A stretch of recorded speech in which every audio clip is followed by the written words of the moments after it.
Okay, we are live here this morning. We are close to what was the field house, the football field, the baseball field for Gordon ISD. This is the heart of the community, the superintendent tells me, and they sustained the bulk of the damage here in Gordon. It was not only the facilities you see around me. I've got baseballs here, workout equipment. It's just strewn everywhere along with footballs. There's going to be a massive cleanup out here. I know that the superintendent was telling me they need this equipment because they still have practice. They still have things they're going to do. I know we're wrapping up the end of the year for most school districts, but the superintendent tells me that this area is used all summer long. So I want you to get a better look. I'm going to step out of the way so my videographer can give you an idea of just what we're talking about.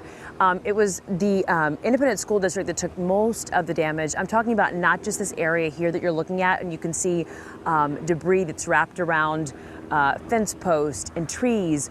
All of this practice and workout equipment is just everywhere. There was a building that was over here to the right of me by the baseball field that was actually flipped over and tossed. And as Brandon kind of pans around, you can see that building actually landed in between where the football equipment is stored on the right and then the field house on the left. You can see the weights now that the sun has come up.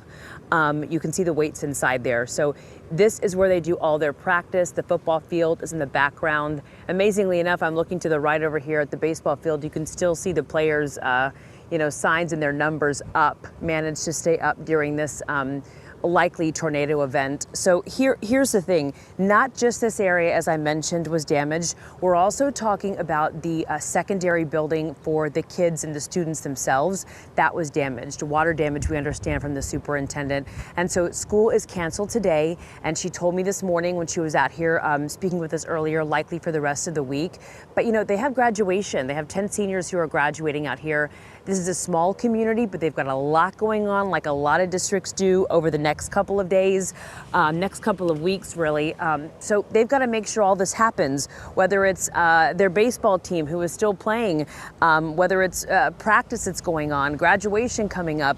They've still got a lot to do and a lot to work through over the next week and a half. And then obviously it comes to the rebuilding. So there's going to be a lot of assessments.